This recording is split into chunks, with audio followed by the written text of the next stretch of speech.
1 blade நம்ம tools அதை வச்சுக்கிட்டு வாழ்க்கையில சந்தோஷமா இருந்தேன். இங்க டூல்ஸ் குட்டிங்க உட்கார வச்சுட்டேப்பா. கம்பி ரொம்ப பேசுன வளைச்சிருவேன். அங்க பாரு யாரு வராங்க. சார் வராரு. வாங்க சார். வாங்க வந்துட்டா. வாங்க டேவிட் சார் வாங்க. என்ன நீங்க இங்க இருக்கீங்க? நாங்க எல்லாரும் இப்ப இங்க தான வேலை செய்யறோம். உங்க சிலுவை தொட்டு நேரம் நாங்களாம் நேர்மையா உழைச்சு முன்னேறதுக்கு இறைவன் எங்களுக்கு வழி காமிச்சிட்டார். உட்காரு. Thanks sir. இது வரைக்கும் நாங்க எத்தனையோ நகையை தொட்டு இருக்கிறோம். எல்லாரும் எங்களை போலீஸ்ல புடிச்சு கொடுத்து பாருங்க இப்படி எல்லாம் பண்ணிட்டாங்க. ஆமா சார், உங்க சிலுவை தொட்ட யோகம் எங்களை நீங்க போலீஸ்ல பிடிச்சு கொடுக்காம நல்ல புத்தி சொன்னீங்க. அதனால இப்ப நாங்க நல்லா இருக்கோம். இன்னைக்கு நாங்க சந்தோஷமா தொழில் நடத்துறோம். இது எல்லாத்துக்கும் நாங்க உங்களுக்கு தான் நன்றி சொல்லணும். உங்க நன்றி ஆண்டவருக்கு சொல்லுங்க. இப்ப நான் உங்களுக்கு நன்றி சொல்றேன். எங்களுக்கு நன்றியா? எதுக்கு? நான் அந்த பொண்ணோட நகையை கேட்டதும் திருப்பி கொடுத்தீங்களே அதுக்கு.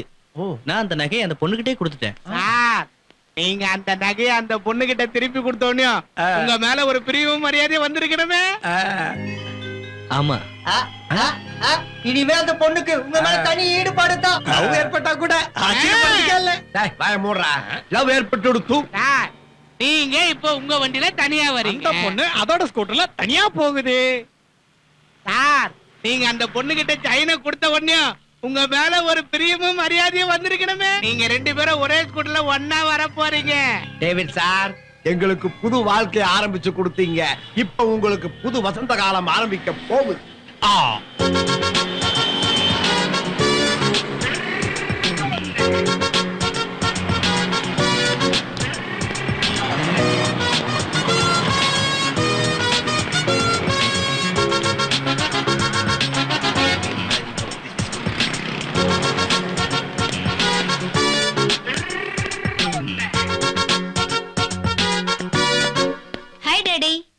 ஹாய்.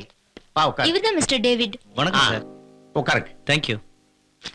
டேவிட், ஆபத்துல இருந்து என் பொண்ணை காப்பாத்திருக்கீங்க. கொள்ளையடிச்ச நகைகளை கண்டுபிடிச்சு கொடுத்துருக்கீங்க. நானே நேர்ல வந்து நன்றி சொல்லணும்னு இருந்தேன். டாடி, இவர் உங்ககிட்ட பிசினஸ் சம்பந்தமா பேச வந்திருக்காரு. ஓ, தாராளமா பேசலாமே. சார், நான் ஒரு ஆட்டோமொபைல் இன்ஜினியர். உங்களை பத்தி எல்லா விவரத்தையும் என் டாக்டர் என்கிட்ட சொல்லியிருக்கா. ஆமா, சின்னதா ஏதோ ஒரு மாடல் கார் டிசைன் பண்ணிருக்கீங்களாமே? ஆமா சார், அந்த சின்ன மாடல் கார் தயாரிக்கிறத பத்தி தான் உங்ககிட்ட நான் பேச வந்திருக்கேன். இதான் சார் அந்த மாடல் கார். நீங்களே சொந்தமா கார் தயாரிக்கிறீங்களா? ஆமா சார். அப்போ பல கோடி ரூபாய் வேணுமே, உங்ககிட்ட இருக்கா? என்கிட்ட அவ்வளவு பணம் இல்ல சார். ஒரே ஒரு மாடல் கார் தயாரிச்சிட்டேன்னா அதை பேங்க்ல காட்டி ஃபைனான்ஸ் வாங்கி ஃபேக்டரி ஆரம்பிச்சிடுவேன். அப்போ கடன் வாங்கி ஃபேக்டரி ஆரம்பிக்க போறீங்களா? ஆமா சார். மிடில் கிளாஸ் ஃபேமிலி ஒவ்வொருத்தரும் இந்த காரை விரும்பி வாங்குவாங்க. அப்படியா? இந்த கார் நம்ம நாட்டு மார்க்கெட்டுக்கு வந்துச்சுன்னா ரொம்ப பாப்புலர் ஆயிடும். 1 கோடி கார்களாவது தேவைப்படும். உங்களுக்கே தெரியும். ஷோரூம்ல இந்த கார் என்ன விலைக்கு கிடைக்கும்? 70,000 ரூபாய் சார். ஜஸ்ட் 70,000. ஆமா சார். 6-7 லட்சங்களுக்கு கார் விற்கிற இந்த நேரத்துல என்னோட கார் வெறும் 70,000 ரூபாய்க்கு கிடைக்கும்.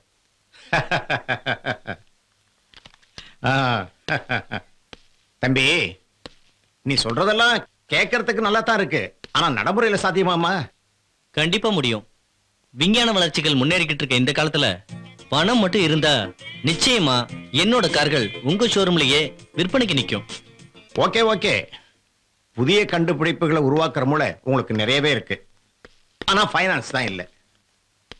ஆமா, நீயே ஒரு கார் கம்பெனில வேலை செய்யக்கூடாது? பெரிய கோடீஸ்வரன் ஆயிடலாமே. டாடி, உங்ககிட்ட அட்வைஸ் கேட்க தான் அவர் இங்க வந்தாரா? கார்களை தயாரிக்கிற பெரிய கோடீஸ்வரர்கள் உங்களுக்கு தெரியும். அவங்க மூலமா நீங்க இவருக்கு ஃபைனான்ஸ் ஏற்பாடு பண்ணலாம்.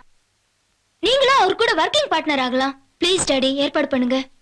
அம்மா தீபா, ஃபைனான்ஷியர் எல்லாம் மார்க்கெட்ல இருக்கிற பெரிய கம்பெனிகளுக்கு தான் ஃபைனான்ஸ் பண்ணுவாங்க. புதுசா ஆரம்பிக்கிற கம்பெனிகளுக்கு எல்லாம் தரமாட்டாங்க. Sorry sir. எங்க அப்பா உங்க முயற்சிக்கு தடை போடுறாருன்னு நினைக்காதீங்க.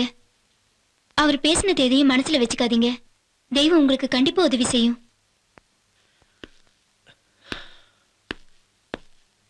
சார், இந்த கார் படத்தை எனக்கு தருவீங்களா? தம்பி, இது புதுசா மார்க்கெட்டுக்கு வரப்போற காரோட போட்டோ. கார் வாங்க வரவங்க எல்லாம் இந்த படத்தை பார்த்து தான் புதுசா கார் வாங்குவாங்க. எங்க ஷோரூம்ல இந்த ஒரு போட்டோ தான் இருக்கு. பரவாயில்ல சார், இது மாதிரி வேற ஏதாவது கார் படம் இருந்தா கொடுங்களேன். பழைய படங்கள் இடத்த அடைக்குதுன்னு குப்பையில போட்டுருவோம். வேற ஸ்டாக் இல்ல. டாடி, இப்படியா பேசுறது?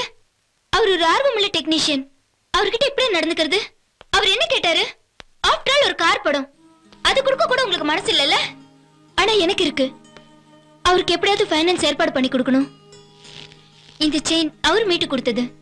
இது ஒரு 1000-2000 பவுன் இருந்தா கூட இதையே நான் அவருக்கு ஃபைனான்ஸா கொடுத்திருப்பேன். என்னோட உயிரையும் மானத்தையும் காப்பாத்தின இந்த ஆத்மாவுக்கு என்னால எந்த உதவியும் செய்ய முடியல. பரவாயில்ல டேவிட், நீங்க ஆசையை கேட்டத எங்க டாடி இல்லைன்னு சொல்லிட்டாரு. அவருக்காக நான் உங்ககிட்ட மன்னிப்பு கேட்டுக்கிறேன். நீங்க வணங்குற தெய்வம் நிச்சயம் உங்களுக்கு உதவி செய்வாரு. கவலைப்படாம போயிட்டு வாங்க. பரவாயில்ல சார், அப்ப நான் போயிட்டு வரேன்.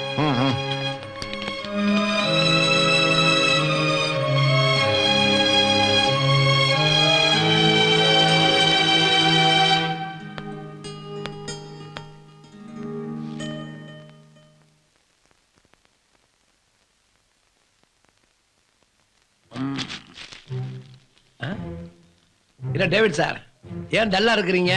ப்ராப்ளமா? ஏம்பா, அவருக்கு என்னப்பா ப்ராப்ளம்? அமைஞ்சா அவரை மாதிரி அமையணும்பா. அவரு அதிர்ஷ்டசாலிப்பா. ஏம்பா, அவருக்கு ஒரு பக்கம் சொந்தமா கார் கம்பெனி அமைய போகுது, இன்னொரு பக்கம் அவரு பழகுறாரு தீபா பொண்ணு, அந்த பொண்ணோட கம்பெனி அமைய போகுது. Lucky man. கொஞ்சம் சும்மா இருப்பா. நான் ஒரு அதிர்ஷ்டசாலியா இருந்தா இந்நேரம் கார் கம்பெனி ஆரம்பிச்சிருப்பேனே. ஒரு 3 லட்சம் ரூபாய் கூட என்னால புரட்ட முடியலையே. எது 3 லட்சமா? எதுக்கு சார்? ஒரு மாடல் கார் தயாரிக்கத்தான். 3 லட்சம் தானே, ஏற்பாடு பண்ணிடுவோம். எப்படிப்பா? இங்க பாரு மனோ, நான் ஒரு 75 போடுறேன், நீ ஒரு 75 போடு. நம்ம கம்பி இருக்கானா அவங்க அதை நம்பி 75 கொண்டாந்து போடுவோம். நான் 75 போடு, நீ 75 போடு. எங்க இருந்து போடு? நம்ம கிட்ட ஏன் துட்டு? கைவசம் தொழில் இருக்குல்ல, எச்சக்கம். ஏம்பா, நாம தான் அந்த தொழில் செய்ய மாட்டோம், தெரிஞ்சு தானே இந்த தொழில் செய்யறோம். அப்படியே நாம அந்த தொழில் செஞ்சு பணத்தை கொடுத்தா சார் வாங்கிப்பாரா? எப்படின்னு சொல்ல முட்டுருவோம். நீ என்னப்பா எப்ப பாரு விளையாட்டு பண்ணிட்டு? சீரியஸா பணத்துக்கு வழியை சொல்லு. சீரியஸ். சாருடைய கேர்ள் ஃபிரெண்ட் கிட்ட போய் 3 லட்சம் என்னையா 3 கோடி கேட்டாவே கொடுத்துட போகுது. பணம் என்னப்பா பணம்? சாரு போய் அந்த பொண்ணாண்ட எனக்கு ஒரு கார் வேணும்னு கேட்டா போதும், அவங்க ஷோரூம்ல இருக்கிற லேட்டஸ்ட் காரை எடுத்துக்கின்னு அதுவே ஓட்டிட்டு வந்து சாராண்ட கொடுத்துரும். அந்த அளவுக்கு அன்பும் பிரிய இருக்குதுப்பா சார் மேல. அதிர்ஷ்ட காரை சாப்பிட்டீங்க. ஏன் சார் சிரிக்கிறீங்க? நாங்க தப்பாவா சொல்லிவிட்டோம் சார்? நாளைக்கு நடக்க போறத நாங்க இன்னைக்கே சொல்லிட்டோம். நாளைக்கு நடக்கிறது இருக்கட்டும், கொஞ்ச நேரத்துக்கு முன்னாடி எனக்கு நடந்த விஷயத்த சொன்னா சொல்லுங்க. அப்பதான் நான் சொல்றது கரெக்டா இல்லைன்னு தெரியும். வேண்டாங்க, ஏன் துக்கம் என்னோடய போகட்டும். இப்பதான் புரியுது வரும்போது நீங்க ஏன் டல்லா இருந்தீங்க. சார், உங்க சிலுவை உங்ககிட்ட தான். இறைவன் மேல பாரத்தை போட்டுட்டு உங்க மாடல் கார் செய்ய வேண்டிய வேலையை ஆரம்பிங்க. சார், நீங்க முதல் செய்யற மாடல் கார்ல நீங்களும் உங்க காதலிய ஜோடியா உட்கார்ந்து போறத நாங்க எல்லாரும் எங்க கண்ணால பாக்கணும். என்னப்பா நான் சொல்றது? நீ சொல்ல கரெக்டா தான். நீங்க இப்படி எதையாவது கற்பனையா பேசிக்கிட்டே இருங்க. இப்படி பண்ணா எப்படி? எப்படி? ஏன்டா இப்படி ஆளுக்கு ஆளுக்கு வந்து பயமுத்துறீங்க? சொல்ல வந்தது மறந்துடும் போல இருக்க. ஏம்பா, நம்ம பைனான்சர் இருக்கிறாரு, அவர்கிட்ட போய் மாடல் கார் செய்யறதுக்கு ஒரு 3 லட்சம் ரூபாய் கேட்டா எப்படி கொடுப்பாருங்க? நீ ஒண்ணும் கவலைப்படாத. அங்க வந்து நான் எது கேட்டாலும் ஆமா எஸ்ன்னு மட்டும் சொல்லு. ரெண்டு ஒரே அர்த்தம் தானே? அதனாலதான் நான் அதை சொல்றேன். Okay okay.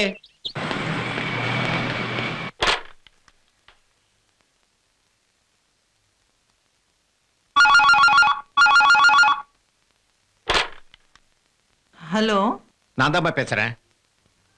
சொல்லுங்க. என்ன? நம்ம பொண்ணோட புதுசா ஒரு பையன் பழகிட்டு இருக்காரு. அதாம்மா அந்த இன்ஜினியர். அவனை உனக்கு தெரியுமா? ஆமாங்க, அன்னைக்கு ரவுடிங்க கிட்ட இருந்து நம்ம பொண்ணை காப்பாத்தினாரே, அவர் தானே? அவன் தான்மா. நகையை மீட்டு கொடுத்த சாக்குல நம்ம பொண்ணோட நெருங்கி பழகிற மாதிரி தெரியுது. என்ன சொல்றீங்க? ஆமாமா, நம்ம தீபா அந்த பையனை கூட்டிக்கிட்டு நம்ம ஷோரூமுக்கே வந்திருந்தா. நம்ம பொண்ணு கூட அவன்கிட்ட நெருங்கி பழகிற மாதிரி தெரியுது. அவங்க 2 பேரையும் ஒன்னா பார்த்ததுல இருந்து என் மனசே சரியில்லைம்மா. உங்க மனசுல என்ன தோணுதோ அதுதாங்க எனக்கும் தோணுது. சரி, தீபா வரட்டும், அவளுக்கு நல்ல புத்திமதி சொல்லி கட்டுப்பாடா இருக்க சொல்றேங்க. காலம் கெட்டு கிடக்கு. நம்ம பொண்ணு விஷயத்துல இனிமே நம்ம 2 பேரும் ரொம்ப ஜாக்கிரதையா இருக்கணும். அவளை பத்தி இனிமே நீங்க எந்த கவலையும் பட வேண்டாம். அவளை பத்திரமா பாத்துக்க வேண்டியது இனி ஏன் பொறுப்பு. இத பாருங்க கோடீஸ்வரன், நான் சும்மா பணம் காசு கொடுக்க மாட்டேன். எதையாவது வச்சிட்டு பணத்தை வாங்கிட்டு போங்க. எது பொண்டாட்டியா? ஓ, பொண்டாட்டியோட நகையை வைக்கிறேங்கிறீங்களா? தாராளமா. அதுக்கு எதுக்கு போனேன், நேர்ல வாங்க. வணக்கம் சார். வணக்கம் வணக்கம். வாப்பா, என்ன அன்னைக்கு ஆபீஸ்க்கு வந்துட்டு சொல்லாம கொள்ளாம ஓடிவிட்ட? அன்னைக்கு உங்களை பார்க்கலாம் தான் வந்தேன். பக்கத்துல இருந்தவங்களை பார்த்ததும் ஒரு முக்கியமான விஷயம் பேசணும்னு அவங்க கூடயே போயிட்டேன். சரி, பரவாயில்ல விட. இப்ப என்ன விஷயமா என்ன பார்க்க வந்த? அது